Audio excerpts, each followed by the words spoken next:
What's going on, everyone? It's Justin here, and today I've got a video showing you some home tech products in this micro loft. So there's this kind of loft or restoration building in my city, and I thought I would build out kind of like a tech studio that is really good for people who are operating in compact spaces, but also students out there, in order to kind of optimize your home tech setup and tie it all together. This video is sponsored by MediaTek, and if you didn't know, they are a leading chipset maker, and if you look around your house and the smart home technology, chances are it is powered by MediaTek. They are found inside of TVs, smart home systems, as well as light bulbs, routers, fitness equipment, and many more. So the products that we feature in today's video are going to be from MediaTek, and I've hand selected them myself. So without further ado, if you guys would like to win a product from this video, make sure you subscribe to the channel, drop a like on this video, and also leave a comment down below. But let's just go ahead and give you a tour and get started. In total, this space is under 400 square feet, and you can tell it has kind of like a Scandinavian look to it, where you have the kitchen that is all along one side of the wall, no island. You've got your living room and a small space for a TV on the end, or like a mini home theater, as well as a dining table or work table that also doubles as your bed. The bathroom is over on the entrance, and you also have a washer dryer unit, but along this side you have a great view of the waterfront and the bridge. So essentially it is like a great vacation home style, because you kind of just have everything you need. But for the most part, if you're living here, you're probably going to want to go outside and like check out different things, experience it, because in terms of living space alone, it is relatively compact. I think with a space of this size, you really can't cram it with too much technology because it is relatively small, but there's a lot of ways that you can really enhance the experience and optimize it. And I've seen a lot of different houses in like Sweden and the Scandinavian area that just have such a nice style. And as someone like myself that seems to need quite a bit of space for like working and like all of the tech products, and I start to like hoard up a lot of stuff, I would love to one day just like move away for a couple months and live in a bit of a micro loft in a very minimal lifestyle setting. So one of the most important things in any smart home setup is the TV. And whether you're watching YouTube videos, Netflix, streaming from Amazon, or also like video games, this right here is a decent option for a relatively small space. It comes in at a size of 43 inches, and as you can see, it really does go up to the edge here, and you're maximizing the kind of TV size that you can really fit. And this right here is the Toshiba Amazon Fire TV Edition that is 4K and powered by MediaTek's processors. A lot of TVs nowadays have Smart TV built in, which is really nice because you're able to just start streaming right away from your favorite platforms and ones that you're subscribed to.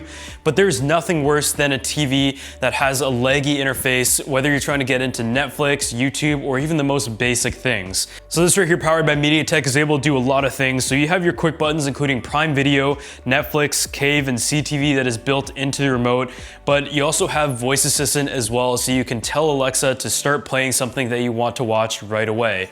And just looking at the interface here, you have your live options, there's also your videos, you can also rent some movies and TV shows from Amazon Prime Video, and for a lot of subscriptions that is already built in. You can also add different applications based on what you would like. On the image quality side of things, this thing has a 4K resolution that also has Dolby Vision, so if you're watching your movies, then that is definitely going to be something that is important. But I would say for the price point, there's a few things that this TV really does check off, including 4K resolution to make it future-proof, as well as Dolby Vision compatibility, a great processor that has streaming platforms that are built in, including Amazon Prime, and also the fact that it comes in at a price point that is relatively reasonable for what you get, and everything is ready to go out of the box. So the next product that kind of goes together with the entire like home sound experience as well as the living room setup is a soundbar. And this right here is the JBL 2.0 all-in-one. And as you can see, the size is just so perfect for a room like this. It doesn't take up too much space. It kind of goes underneath the TV,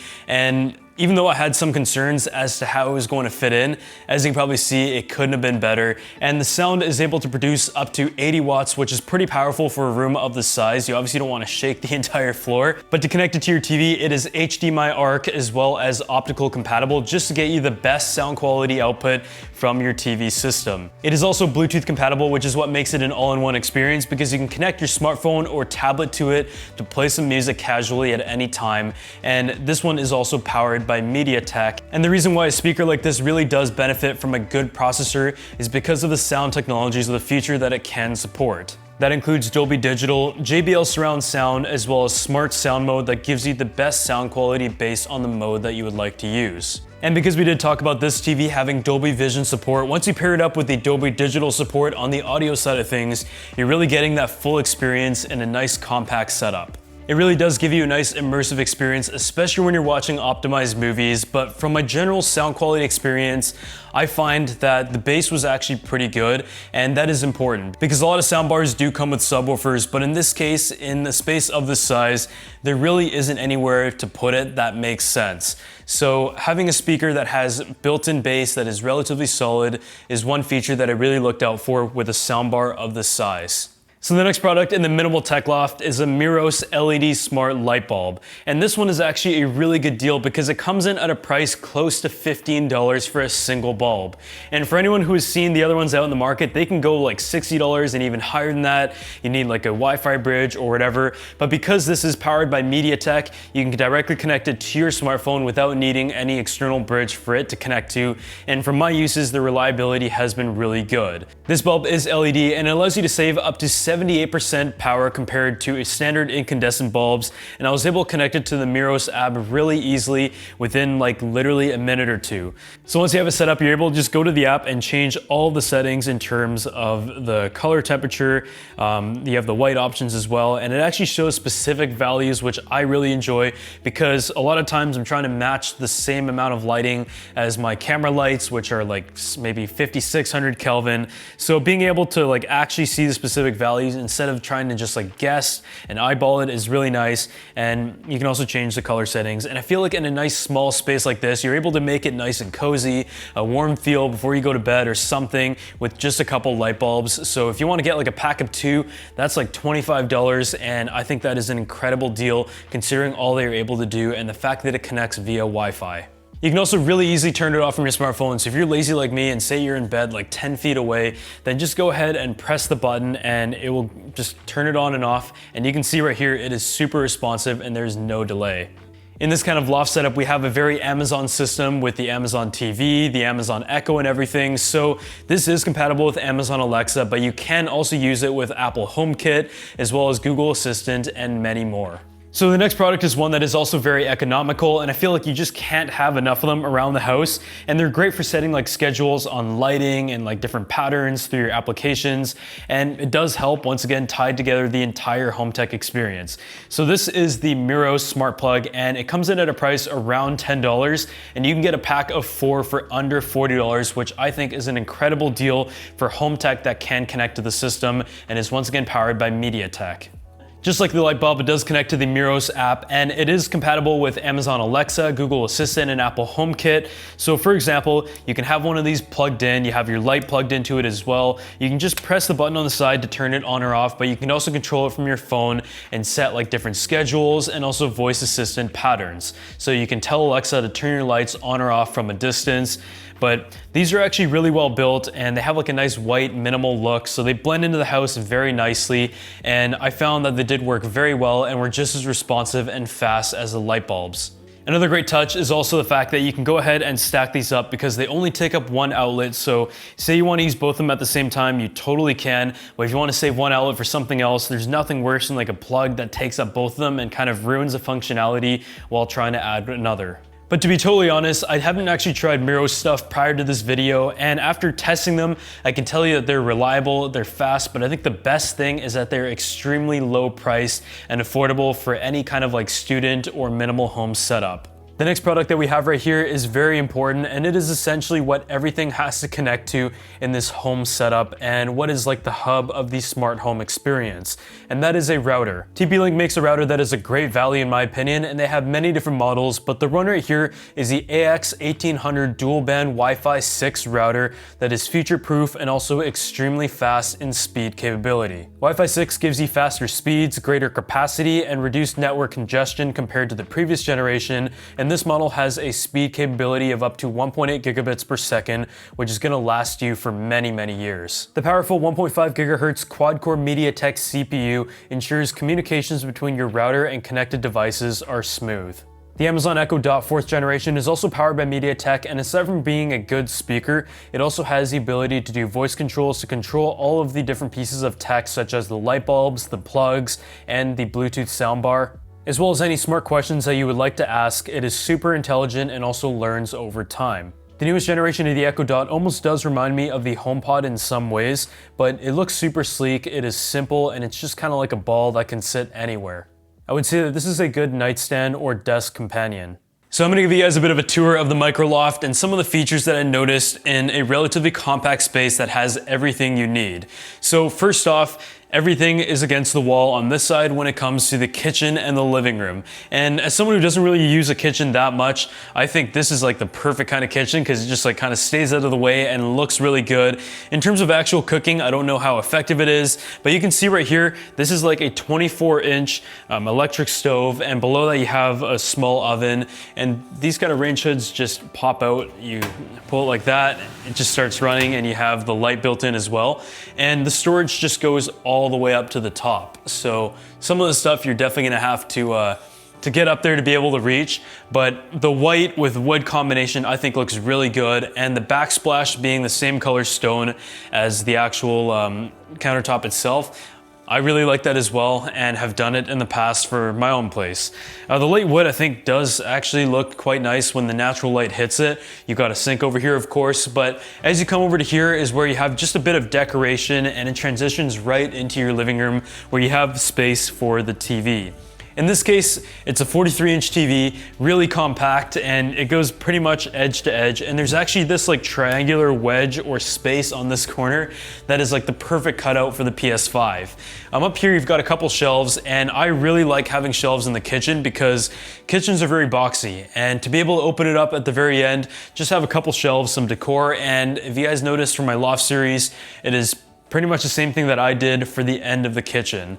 So now moving on around here, you've got some big windows, and I did a poll over on Instagram, and I was actually a bit surprised that most people prefer to have a space that is a little bit more compact but has an amazing view versus a large space with a crappy view.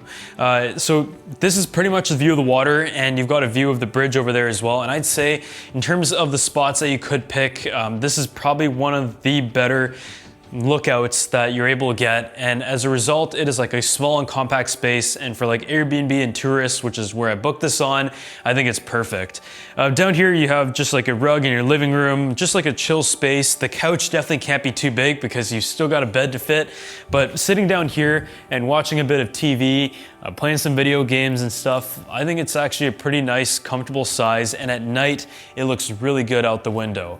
We have this little lamp here with the LED bulb that is multicolor, and that just adds like a bit of ambient light to it. But over here, it is also the other part of the place that kind of is a two-in-one. On the main side, you've got your kitchen and living room, but as we move over here, you've got the bed and the dining table. So one touch that I really liked is the exposed concrete wall. You guys probably know I love concrete, but you've got this dining table that can double as like an office desk, and it's actually a pretty good size. Just use your laptop, sit down here, eat your meals, and if you want to, you can go over there and enjoy the TV setup. But when it's time to go to bed, all of your bedding is actually in here, and you just have to pull down the entire unit, and you have a decently sized bed that folds out, and once you're done, just fold it back up and bring your table down. So it is definitely a bit unique, something that I probably wouldn't be able to do because I usually put way too much stuff on my desk, and by the end of the day I'd probably just end up sleeping on the couch. But you guys probably notice this is a very compact space that has everything you need. And I know there's like a huge niche on YouTube with like camper vans and like Airstreams as well as tiny homes. And this is kind of like a micro loft that is not like crammed to the point where it's extreme, but at under 400 square feet, it is one of those where they've designed it in a way where you've got everything you need in the littlest space possible in front of an incredible viewpoint.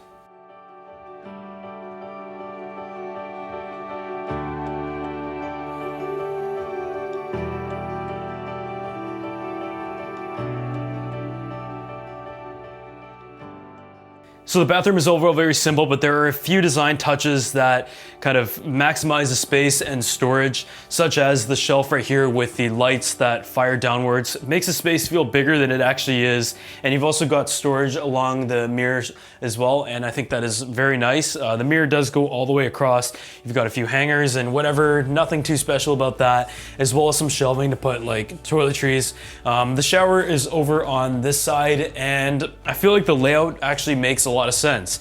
You've got the sink out front, some space for towels and hangers, the toilet, and the shower just uses up all the width of the bathroom. It's a glass look. The only thing that I would say is kind of weird is how they put this right here. It kind of narrows the amount of space. I thought it would have made more sense to put it on this side. But I don't really have much to say about it, aside from the fact that I think the bathroom is actually pretty well designed and really reminds me of a hotel.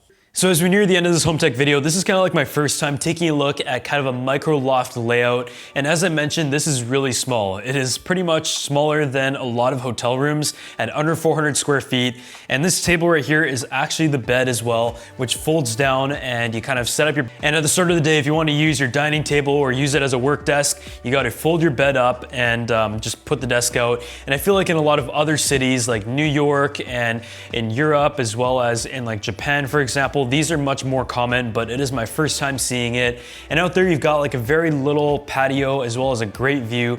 And I don't know, I'm someone who definitely like has struggles with like organization and narrowing things down to like a minimal setting. You have like your kitchen along that side, and I'm not really someone who cooks, and I imagine this type of layout is not really for someone who cooks every single day, but you still have one if you need it. And I feel like it has like an IKEA inspired design to it, where it's just like very clean and simple, and the furniture choice is obviously very well thought out because you just don't have much space to work with. And bringing my side of technology over to this is where I kind of wanted to see how we can make it a cool and fun space, even as like a vacation home setting, and ideas for people who live in schools or like dorm rooms, because I know space is limited in those settings as well.